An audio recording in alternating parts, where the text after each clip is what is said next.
Building an army that's loyal to Libya, learning to march and obey orders.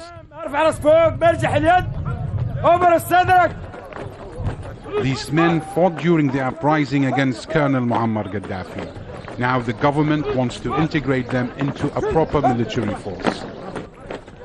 Transitional authorities are running training centers across the country, relying on the expertise of former officers to get the recruits ready. Colonel Sadiq Farhat defected at the start of the revolution. He's now in charge of training a second group of fighters at Al Zawiya facility.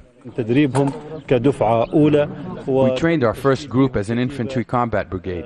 We're expecting a third group once we're done. We're hopeful that through our efforts as former officers and ex-rebels, we'll soon be able to provide security throughout the country and ultimately protect the revolution. Hundreds of fighters are receiving 45 days of basic military training, including how to dismantle a Kalashnikov. Afterwards, they will be integrated with more experienced forces to further advance their skills.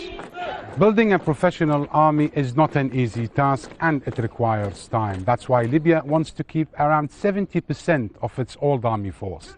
The rest will be made of ex-rebels who fought Colonel Gaddafi.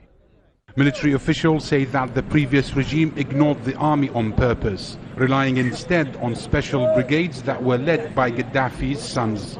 The spokesman for the Ministry of Defense admits that building up Libya's army is no easy task. It's very difficult to build a reliable army in 7 or 8 months. We're still in the early stages of the process. We need modern weaponry. We need drones to man our borders. We need digital operations centers. We want to build a smart army with less personnel and more technology. Libya's leaders will have to speed up their plans to train and equip a new professional force, and until that happens, the country will have to rely on what it has to maintain security and defend its borders. Omar Saleh, Al Jazeera, Al Zawiya.